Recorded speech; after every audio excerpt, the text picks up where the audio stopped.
আমরা তাবা সমস্ত মাইকে এক এক করে আমরা কিন্তু সকলকে জানিয়ে দিয়েছি যে কোনো রকম কম্পিটিশন চলাকালীন কোনো ভিডিও হবে না, কেউ ভিডিও করবেন না। আপনাদের এই ভিডিওর কারণে আপনারা হয়তো বুঝতে পারছেন না যে সমস্যাটা কি হয়। আপনারা যারা ইউটিউব থেকে যারা এসছেন, যারা বাইরে, তারা জানেন না গতকাল কিন্তু এখানে পুলিশ এসেছিল এবং প্রত্যেকে রোড শো পর্যন্ত করতে দেবে না বলেছিল। এরকম প্রায় জায়গায় হচ্ছে, কারণ দেখা যাচ্ছে একটা সেটের সাথে একটা সেটে যখন কম্পিটিশন হচ্ছে, আপনারা করছেন কি সেই ভিডিওটা করছেন সোশ্যাল মিডিয়াতে আপলোড দিয়ে দিচ্ছেন। আপনি আপনার ভিউজের জন্য আপনি এটা করছেন, কিন্তু জানেন না যে আমাদের যে প্রফেশন, আমাদের যে সেট আপটা তৈরি করতে কত খরচা হয়, কত মানুষের লোন নিয়ে আছে, কত কি ভাবে তারা কিন্তু আছে। অনেক মানুষ বাইরে আছে, তারা টাকা ইনকাম করে বাইরে পাঠাচ্ছি। তার এই ভালোবাসা জিনিসটা, এটা কিন্তু আমরা ভালোবেসে এবং শ্রদ্ধার সাথে এই ব্যবসাটা করি। আপনারাও এটা এন্টারটেইন করেন, কিন্তু এই করার জন্য গ্রামবাসীরা যে সাউন্ডটা নিয়ে আসে, এই ইউটিউবে যখন এই ভিডিওগুলো ভাইরাল হয়ে যায়, দেখা যাচ্ছে আজকে রাত্রিবেলা দিয়ে দিলেন, পুলিশ কিন্তু রাতারাতি এসে কিন্তু তাদের মাইসিন পত্র নিয়ে চলে গেল। আপনারা কিন্তু জানেন না, আপনারা তো আপলোড করে দিয়ে বাড়ি চলে গেলেন।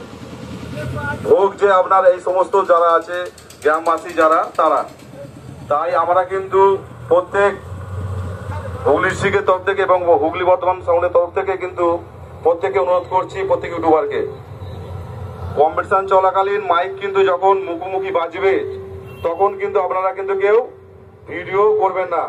যদি ভিডিও আপনারা করেন, তাহলে সেই সময়কালীন কিন্তু ভিডিওটা কিন্তু আপনাদের কমিউনিটির ছেলেরাও কিন্তু বলেছে, দাদা আমরা কিন্তু মোবাইল কেটে নেবো ভিডিও চলাকালীন। কারণ আমরা চাই না যে এই ভিডিওর জন্য আমাদের আনন্দটা মাটি হোক।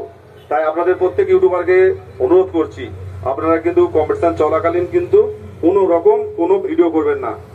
যদি ভিডিও করেন, সেই দায়িত্বটা আপনাদের নিজেদের।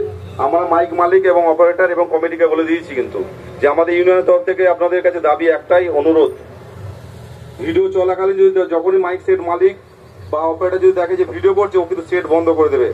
সেটের উপর কোনো রকম আঘাত আনা যাবে না। যদি আঘাত আনেন, তাহলে কিন্তু এই তাবাতে কিন্তু এই কোনোদিন কোনো সেট আসবে না। আপনারা যা করবেন, যারা ভিডিও করবে তাদের উপর করবেন, তার জন্য কমিটি বা ইউনিয়ন বা গ্রামবাসী দায়ী থাকবে না। তাই যেখানে যেখানে আমরা ভিডিও করেছি, প্রত্যেকটা ইউটিউবাররা তারা ভিডিও করেছে এবং দেখেছে। প্রত্যেকে ধন্যবাদ Hooghly district sound light generator honours welfare অ্যাসোসিয়েশনের পক্ষ থেকে।